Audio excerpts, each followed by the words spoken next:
Hello and Mingalaba, welcome to Myanmar Today. I am Henry Zin with the latest news and reports from around Myanmar. Loom brings us a first report on value chains for rural development project. Htone and Yenite's coverage on dried fish industry, challenges to gain global market access. Loom has another report on the usefulness of bamboo. Akajo got the story on Ahla Htone, ending hate speech. Before we get to the reports, let's check on some local news. Health professionals from the University of Public Health, the Department of Preventive and Social Medicine from the medical universities, and the University of Community Health will attend the 11th International Conference on Public Health among Greater Mekong Sub-region countries, which will be held in Vientiane, Laos PDR, from Thursday to Saturday. Union Minister for Health and Sports Dr. Myen Twe asked medical experts to share and discuss ideas, experiences and lessons on public health-related fields, and to link with other international health experts and networks at the conference. He also advised to reapply the knowledge gained from the conference in their research works and the public health sector. The Union Minister then invited the healthcare staff to attend the Department of Medical Research, Ping Ulin branch, to learn English language skills and to develop research works. With the number of passengers increasing during the Dadinjo holidays compared to other seasons, the Yangon Dalat ferries are serving the transportation needs of passengers. The Inland Water Transport Department is endeavoring to ensure the safe and convenient transportation for passengers, and the Yangon Dalat ferry has been providing regular service without reducing its rounds to large numbers of passengers during the long Dadinjo holidays. The Yangon Dalat ferry boats run 48 trips per day with over 30,000 passengers. The department can earn over 3 million kyats per day, especially during the holidays. Myanmar is giving visas on arrival to tourists from 6 countries, Italy, Germany, Russia, Australia, Switzerland and Spain, since the new scheme took effect on October 1st. Ordinary passport holders from said countries can apply for visa on arrival at the Yangon International Airport, Mandalay International Airport or Naypyidaw International Airport. While tourist arrivals from Western countries slightly declined, the number of visitors from the countries mentioned earlier is increasing in Myanmar. Tourist arrival to Yangon region is nearly 700,000 up to October this year. That's all with the local news, and we're moving on to our first report. US aid invested $27 million from 2014 to 2019. This is the final year of the project called Value Chains for Rural Development. This project has helped 40,000 farmers and 400 private sector partners. Now, let's find out the impact of the project, how much it has helped the farmers from rural areas, and how much it has helped transform their businesses. Loom has the details. Hi, this is Loom. USAID invested $27 million from 2014 to 2019. This is the fiscal year of the project called Value Chains for Rural Development. This project has helped 40,000 farmers from Myanmar, at least a third of whom are women, and 400 private sector partners. Now we have USAID Mission Director Teresa Maggie to explain more about the Value Chains for Rural Development project. Yes, well, the name of the project is Value Chains for Rural Development. It's a project that we've been working on for 5 years, and it's in its last year. So we brought together people today to look at some of the accomplishments of the project. And the reason we invested in value chains is because in order for agriculture to be an important sector in the economic development of a country, we can't just focus on the farmer. We can't just focus on improving the crops. We have to look at quality seeds, to better growing techniques, to transportation, to marketing, to packaging. And so when we invest in a value chain, we look at the entire value chain from seed to the supermarket shelf, actually. Strong producers and exporter associations such as Myanmar Coffee Association, Myanmar Fruits, Flower and Vegetable Producers and Exporter Association, and the Sesame Farmer Development Association will carry on the work of helping farmers improve their production while also establishing new markets for Myanmar products. Well, the role of women in agriculture in Myanmar is very important. We have USAID through our Value Chains for Rural Development project. We've helped over 40,000 farmers, and about a third of those are women. But what I see here today is real leadership for women in developing the business, women entrepreneurs that are actually leading the export of Myanmar products to other parts of the world. Sure. Well, women make up about a third of the farmers that we've assisted through this program, but it's not just the farmers. As you look around the room, you see so many women that are business leaders, women who are innovators, and who have grown their businesses in order to create jobs and to create higher incomes and more wealth for the people of Myanmar.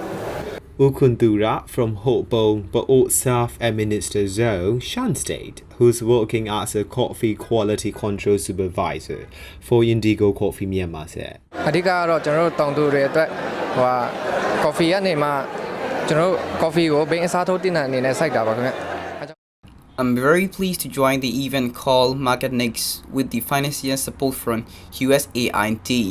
I came here on behalf of our company Indigo Coffee Myanmar. The main idea why Indigo Coffee Myanmar was established is that we grow the coffee plants as an alternative option of planting opium. Through the coffee, we hope that we are making more profits and at the same time, we will be able to reduce the planting of opium. By joining this event, when we say the value chains, we cannot carry out alone. From farmers to the business personnel, we all have to work together with the idea of all inclusiveness. စာရုပ်ကကအောင်ရံဖေးနမ်စာနိပါရံဖေးကုံဟာအဆန်ဖေးကန်ရန်ချန်နဲ့ကိုရိုနာနိစန်စီအချုပ်တောင်းလေဖိဒါစီအော We've supported 5 value chains over the last 5 years: ginger, soy, coffee, melons, and sesame. And what we've learned is that when the private sector has space to grow and expand, and when we invest in an entire value chain, it creates so much inclusive economic growth. And so in terms of next steps, what Myanmar should do is continue to create an enabling environment that allows the private sector to grow, that will attract foreign investment, and to allow the local Myanmar people to grow their businesses. But now we would like to see agriculture expanding into northern Shan State, into Kachin, and to some of the more marginalized parts of Myanmar. Alright, I am Lu, reporting for MI Radio. That's a report on Value Chains for Rural Development project. Alright, we'll move on to weather forecast now. In Yangon, there will be a shower of thunderstorm in spots in the morning, otherwise times of clouds and sun in the day, and it will be partly cloudy with a thunderstorm around late at night. The temperature throughout the day will be in the mid-30s, and there's about 40% chance of rain for the day, with wind gusts at 13 km per hour. In Naypyidaw, there will be a variable cloudiness with a couple of showers and a thunderstorm in the day, but it will be partly cloudy at night. The temperature throughout the day will be in the mid-30s as well, and there's about 60% chance of rain for the day, with wind gusts at 11 km per hour. In Mandalay, it's going to be partly sunny with a shower or thunderstorm around in the day, and partly cloudy conditions at night. The temperature throughout the day will be in the mid-30s as well, and there's about 55% chance of rain for the day, with wind gusts at 13 km per hour. Stay with us, we have another report coming up, and then we'll check on the stocks and currency exchange rates. Since Myanmar is an agricultural country, the sector is a major contributor to the country's economy. Local marine products are also a great source of foreign income. But today, we'll focus on dried fish industry, what the entrepreneurs are doing their bits while trying to reach for the global market. Some of them are now initiating better plans from the drying method to standard packaging. Let's find out more with our reporters. As Myanmar is trying to boost the country's economy in all sectors, local fishery products are also a great source of foreign income. The country is currently exporting its marine products to European Union, Saudi Arabia, China, South Korea, and Japan. When it comes to fishery products, we cannot leave out dry fish products as well. Local dry fish are also staple food for local consumption, while the country is trying to access global market. But the industry is also facing a lot of challenges. Technology, market demand, and investment become major requirements to reach for global. But Myanmar Fishery Federation MFF is also helping to come up with better solutions. The entrepreneurs are also willing to promote the industry and to penetrate into global markets. A woman entrepreneur, Htone, tells us more.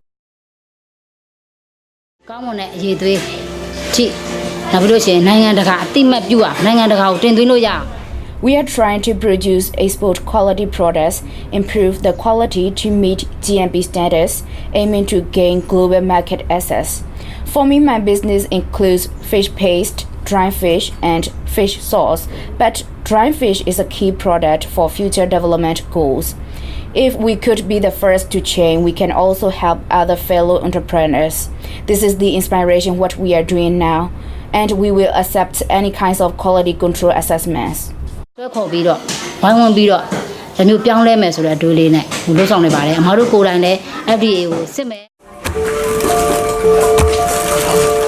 The dried fish are mostly produced in the states and regions like Rakhine, Mon, Tanendai, Ayari, Bago, and Yangon. In Yangon, which is the country's commercial hub, there are more than 200 work sites, where the workers use the traditional method from cutting stage to drying in the open air and smoking. As they use the traditional method, what the industry needs is the advanced technology, machines, and also value-added packaging to meet international standards. The entrepreneurs are also encouraged to move forward. The Secretary of Fish Paste, Dry Fish and Fish Sauce Entrepreneurs Association said,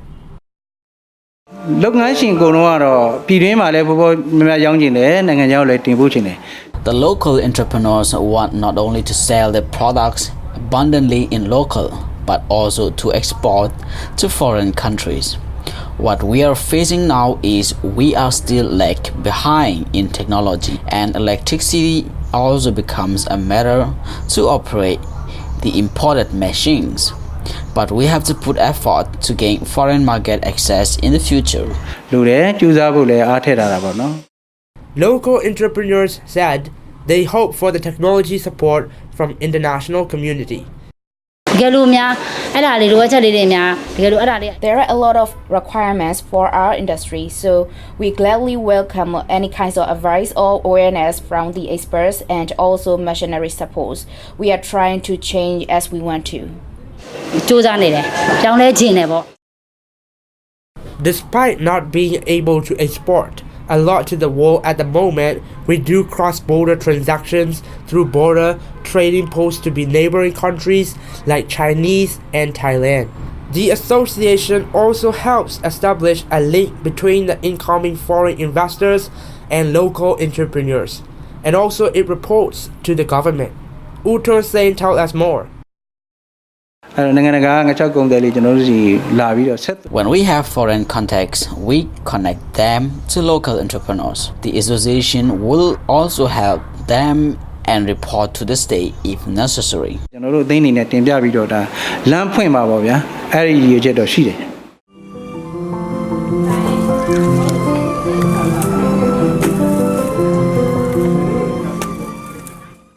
The dry fish industry also comes up with better ideas while trying to improve the quality, although most of them still use traditional method in drying process. Instead of using charcoal smoke, they begin to use the fuel stoves and electric fans to balance heat in drying process. In this way, the quality can also be improved. That's a report on dried fish industry challenges to gain global market access. And here we have the information on currency rates from Myanmar Central Bank.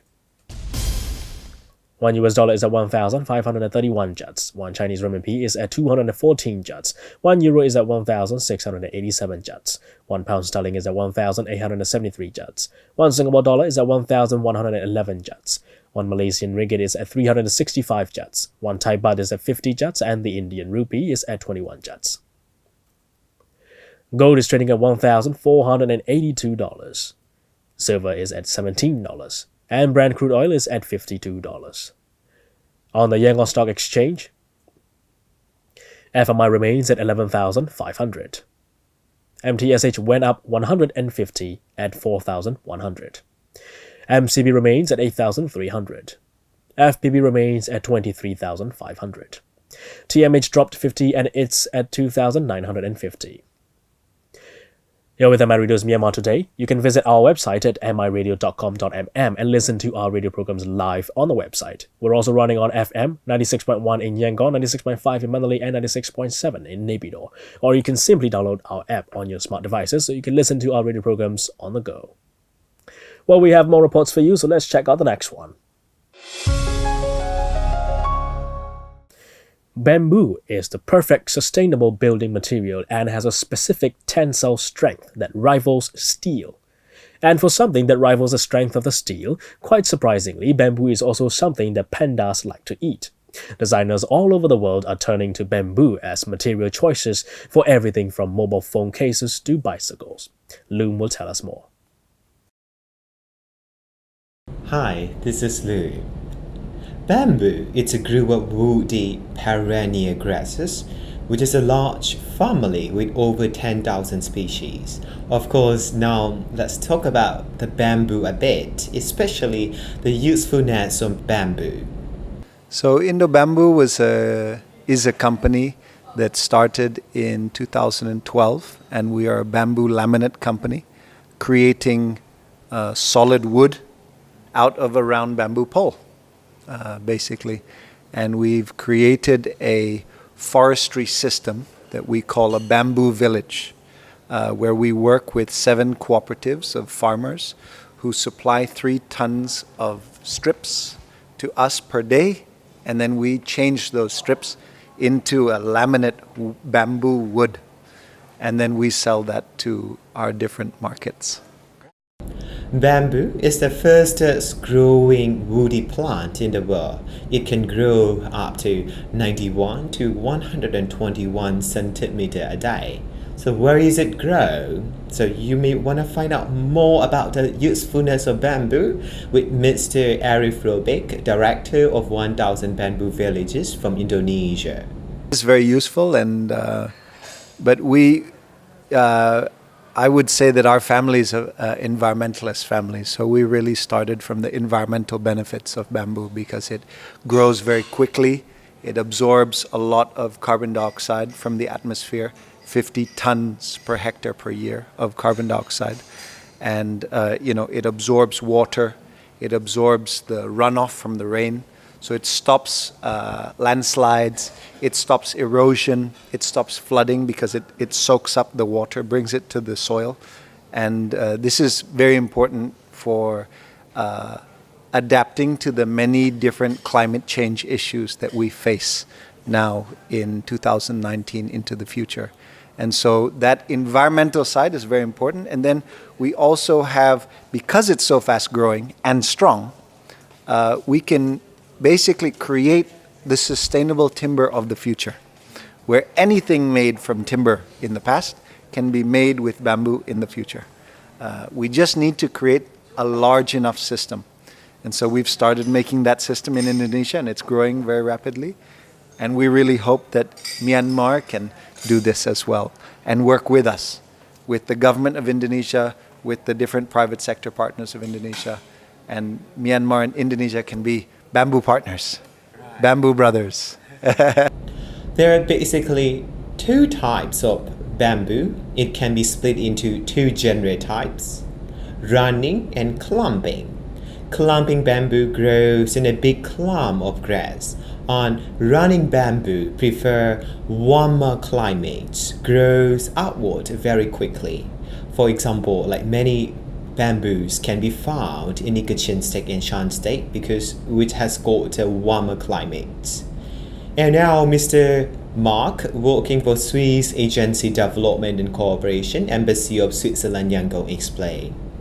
And bamboo is a wonderful material which is available in Myanmar, and there's a lot of skilled laborers around, and Coming to this exhibition, I'm very frankly very interested in seeing what is being done in construction.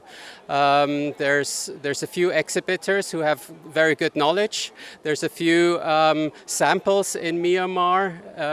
The one I know of is in Htone, but there's others in the region of Myanmar who have constructed wonderful buildings in bamboo structures, which are not only, we would say, cheap, but very sustainable and solid construction, and very well done and very nice to look at, and have a nice approach, spending time in that structure. All right, that's all about bamboo. I am Loom, reporting for MI Radio. That's a report on the usefulness of bamboo. Well, here's the last report on Ahla Htone, ending hate speech. Artists from Ahla Htone project pre-showcased some of the artworks of the artists coming up in November. The event brings together some of the artists from the project and have them perform their works in advance. The Ahla Htone project will come up in the form of exhibition featuring music video creations, dance performances, interactive photo and video installation projects, and graffiti art project. Let's find out more with our reporter, Agacho. While there are pros of social media, there definitely are downsides to it. Hate speech has been one of the overwhelming content found easily online. Facebook, in collaboration with local partners, launched a program in May to promote awareness on this. The program, featuring the works of 10 artists, aims to develop projects that educate and engage internet users on promoting greater empathy online or to end hate speech online. Artists pre-showcased some of their art projects on Tuesday for the upcoming Ahla Htone project.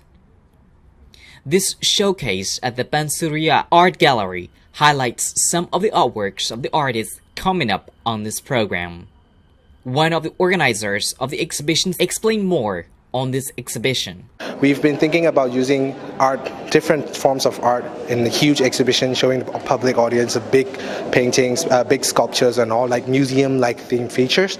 So we got the inspirations from our last exhibition. Then after that we were talking with Facebook and Love Frankie. They wanted to do a campaign on hate speech.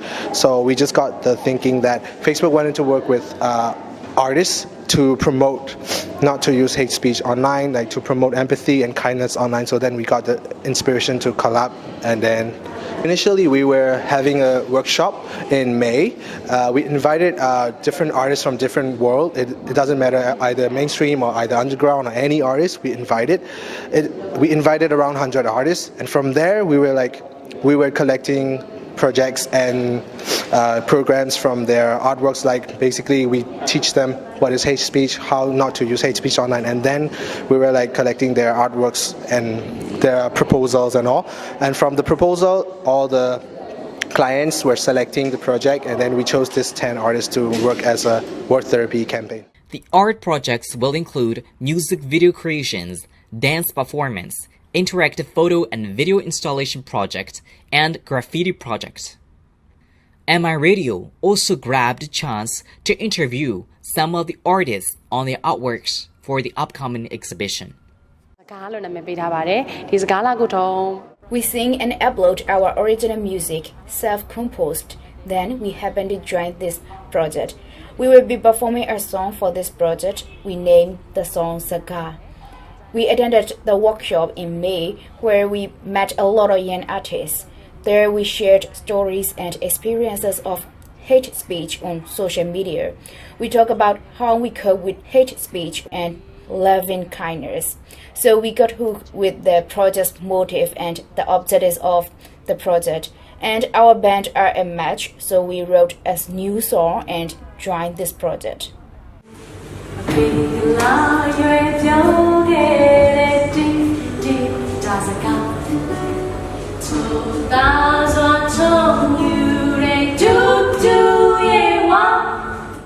ကားအလှရုပ်ပြဖတ်စာပေါ့နော်အဓိက As our project name, Beu and I collaborated on 3 stories to reduce hate speech on social media. The 3 stories were inspired by Aesop stories, legends, and some well-known tales. The stories are based on legends and the same theme, but we have changed the narrative. We are living in 21st century, so we recreate the stories to give key message to people through it. Our first story is The Ant and the Cricket, The Elephant and the Monkey, and the third one is The Wolf and the Sheep. The above stories are very familiar with everyone. Hence, we chose the stories to enlighten the people, to show sympathy and not to spread hate speeches. The program will culminate as a public exhibition from 2nd to 15th on November at the Secretariat Building in Yangon. The exhibition will be open at free admission fee from 10 a.m. to 5 p.m. This is Agajor reporting for Myanmar International Radio. That's all the reports we have for today. Next, we'll look into some international news here on Myanmar Today. A remarkable robot capable of solving a Rubik's Cube single-handedly has demonstrated just how far robotics have advanced, but at the same time, experts say how far we still have to go. OpenAI's system used a computer simulation to teach the robot hand to solve the cube, running through routines that would take a single human some 10,000 years to complete. Once taught, the robot was able to solve a cube that had been slightly modified to help the machine tell which way up it was being held. Completion time varied, but it generally took around 4 minutes to complete the task. Using machine learning and robotics to solve a Rubik's Cube has been achieved before. Notably, in March 2018, a machine developed by engineers at MIT managed to solve a cube in just 0.38 seconds. In other news, Google is pitching its Pixel 4 phones as being able to take the kind of astrophotography images that required specialist camera kit in the past. They are also the first handsets to use a motion-sensing radar chip that switches off some functionality when the phone is left unattended, saving battery life. Pixel is only the 9th best-selling phone brand in the UK, despite positive reviews for its last-generation models. Google says it is playing a long game. You're with MI Radio's Myanmar Today from me and the team. That's it for now. Thanks for joining me. Have a great day.